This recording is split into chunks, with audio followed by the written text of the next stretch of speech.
পালাবো না, কোথায় পালাবো? ইউটিউব চ্যানেল নাগরিক টিভিকে সাক্ষাৎকার দিয়েছেন ছাত্র জনতার অভ্যুত্থানের মুখে ক্ষমতাচ্যুত আওয়ামী লীগের সাধারণ সম্পাদক ওবায়দুল কাদের। চ্যানেলটির এডিটর ইন চিফ নাজমুস সাকিবের কাছে টেলিফোনে এ সাক্ষাৎকার দেন দলটির এই প্রভাবশালী নেতা। সাক্ষাৎকারে গণ অভ্যুত্থান ঘিরে নানা প্রশ্নের জবাব দেন তিনি। তবে এক পর্যায়ে প্রশ্নের জবাব দিতে গিয়ে বেশ রাগান্বিত হয়ে পড়েন কাদের। এর আগে ভারতীয় গণমাধ্যমকে এক সাক্ষাৎকার দেন তিনি। সাবেক প্রধানমন্ত্রী শেখ হাসিনার পতনের পর এই প্রথম কোনো গণমাধ্যমে কথা বলেন কাদের। ওই গণমাধ্যমকে দেয়া সাক্ষাৎকারের নানা বিষয় ধরে ওবায়দুল কাদেরের কাছে প্রশ্ন রাখেন নাজমুস সাকিব।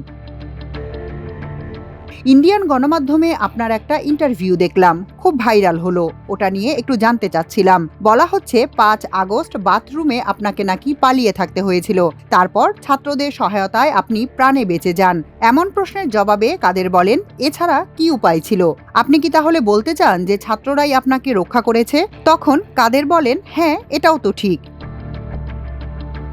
কিন্তু অনেকে বলছেন ওই সময় মানুষের মনে যে ক্ষোভ ছিল আওয়ামী লীগের প্রতি বা আপনাদের প্রতি, সে সময় ছাত্ররা আপনাকে রক্ষা করবে অনেকের কাছে বিশ্বাসযোগ্য হচ্ছে না। এমন প্রশ্নের জবাবে সাধারণ সম্পাদক বলেন, ছাত্ররা বলছিল আপনার প্রতি রাগ ছিল, কিন্তু আপনার সামনে এসে আমাদের রাগ পানি হয়ে গেছে। এরপর তো আপনি 3 মাস দেশেই ছিলেন। জবাবে কাদের বলেন, হ্যাঁ ছিলাম। দেশ থেকে তাহলে গেলেন কিভাবে? ওখানে কারা আপনাকে সহযোগিতা করলো? এটা কি বলা যাবে? পাল্টা প্রশ্ন রেখে কাদের বলেন, এটা কি বলা যায়? 3 মাস পরে বাড়িতে বাড়িতে যেভাবে তল্লাশি, বাড়িতে বাড়িতে অভিযান, আত্মীয় স্বজনের বাড়িতে তল্লাশি, তখন শরীরটাও একটু সমস্যায় পড়ছিল। অনেকগুলো ওষুধ খেতে হয়। আমি ভাবলাম অ্যারেস্ট হলে তো আমাকে ওষুধ খাওয়ানোর লোক নেই। অনেক কিছু চিন্তা করে শেষ পর্যন্ত সিদ্ধান্ত নিলাম ওখানে আর থাকবো না, এই আর কি।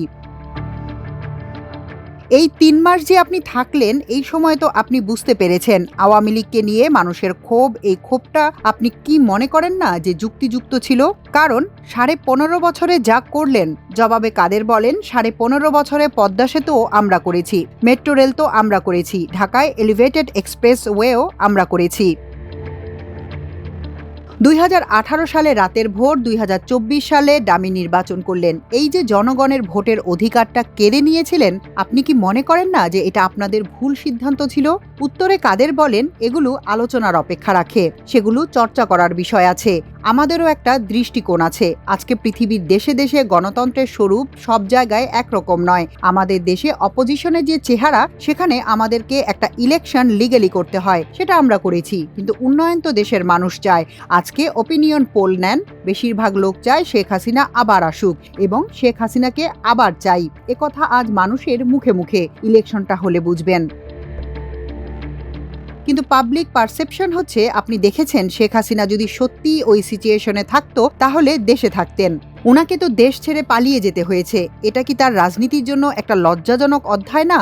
জবাবে কাদের বলেন, নো, আমি এটা মনে করি না। তখন তার বেঁচে থাকার প্রয়োজন ছিল, কারণ তাদের সেদিন প্ল্যানই ছিল তাকে কিল করবে। আচ্ছা, খালেদা জিয়াও তো মারাত্মক শারীরিকভাবে অসুস্থ ছিলেন, কিন্তু কই, উনি তো কম্প্রোমাইজ করেননি, উনি তো আপোষ করেননি, দেশেই থেকেছেন, তাকে চিকিৎসা করতে দেননি। কম্প্রোমাইজ করলে তাকে বিদেশে যেতে দিতেন, তিনি তো তা করেননি। কিন্তু আপনাদের নেতৃত্ব কম্প্রোমাইজ করে ভারতে চলে গেলেন। জবাবে কাদের বলেন, নো, কম্প্রোমাইজ করে যাননি, তাকে বাঁচার দরকার ছিল, সেজন্য চলে গেছেন। কিন্তু আপনার কি মনে হয় না আপনারা ওই সময়টাতে যখন শাসন ভারে ছিলেন, এমন সবকিছু? প্রশ্ন শেষ করার আগে কাদের বলেন, এখন বাংলাদেশে আপনারা অপিনিয়ন পোল নেন, মানুষ কাকে সমর্থন করে, আমি সে কথায় যাচ্ছি বারবার।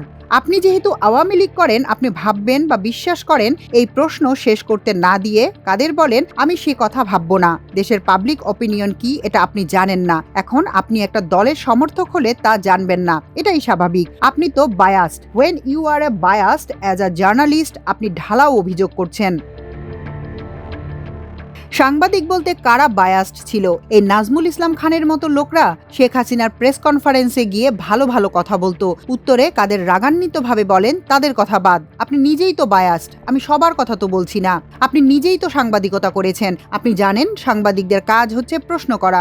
আমি ওই প্রশ্নটাই আপনাকে করছি। জবাবে কাদের বলেন, প্রশ্ন করে লাভ নেই। প্রশ্ন করে যেটা নিবেন সেটা লিখতে পারবেন না, কারণ আমি আওয়ামী লীগের জেনারেল সেক্রেটারি, সেটা আপনি প্রচার করতে পারবেন না।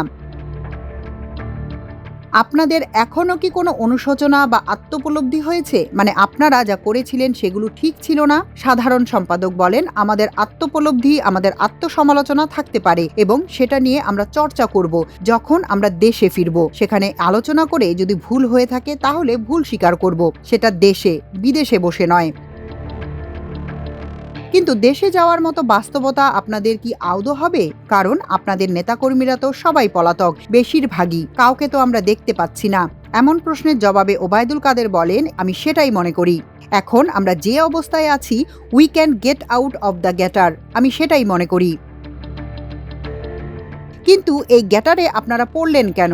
কাদের বলেন, আমি আপনাকে বলছি, মানুষ এখন কেন মনে করছেন, এখন আন্দোলনে যারা অংশ নিয়েছে সেই জঙ্গি উত্থানে, তারাও কেন এখন মনে করছে তারা ভুল করেছে? তাই যদি হয়, মানুষ যদি আপনাদের পক্ষে থাকে, তাহলে দেশে আসছেন না কেন? জবাবে কাদের বলেন, সময় হলে দেখবেন। আরেক প্রশ্নের জবাবে রাগান্বিতভাবে কাদের বলেন, আপনার এই চেহারাটা, বক্তব্যটা কোথায় যাবে? যদি আমরা ফিরে যাই, তখন তো আপনাকে খুঁজেও পাওয়া যাবে না। মানে কি, আপনি কি আবার ওই প্রতিহিংসার রাজনীতি করবেন যারা সমালোচনা করছেন?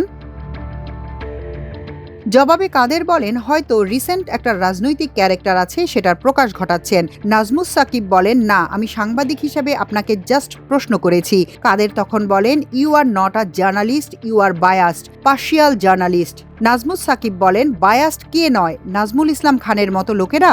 কাদের বলেন, জার্নালিজমের একটা নিউট্রালিটি থাকে, এটা আপনার নাই। আপনি তো এটা করছেন একটা পক্ষ হইয়া। ইউনুসের লোকেরা যেভাবে বলে, ফান্ডামেন্টালিস্টরা আজকে যেভাবে আমাদের বিরুদ্ধে বলে, আপনি তাদের সেই চিন্তা চেতনার প্রতিধ্বনি করছেন। আমার সঙ্গে এ ধরনের কথা বলে লাভ কি? আর আমাদের দল নিষিদ্ধ। এখন আপনি তো এটা প্রকাশ করতে পারবেন না, দরকার কি আমার ইন্টারভিউর? তবু জানতে চাই, আপনার কি মনে হচ্ছে না জনগণের কাছে আপনার প্রশ্ন শেষ করার আগে উত্তরে কাদের বলেন, জানার দরকার নেই, I don't want to talk to you. আপনার প্রশ্নের মধ্যে তো আপনার পার্শিয়ালিটির প্রকাশ ঘটাচ্ছেন। আপনি একটা পলিটিক্যাল ক্যাম্পের সাথে জড়িত, সেটার প্রকাশ ঘটাচ্ছেন। প্রশ্ন এভাবে করে না।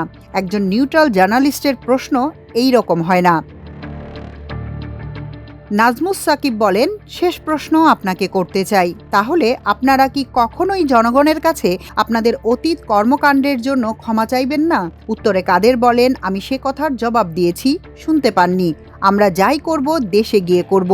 ঠিক আছে, আমরাও আপনাদের দেশে আসার অপেক্ষায় থাকলাম।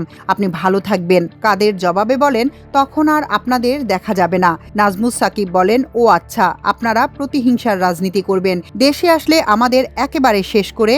এবারও প্রশ্ন শেষের আগে কাদের বলেন, না, আমরা তো করব না, আপনি নিজেই পালাবেন। আপনি একটা জার্নালিস্ট, আপনি নিজেই তো। উত্তর শেষ করেননি কাদের।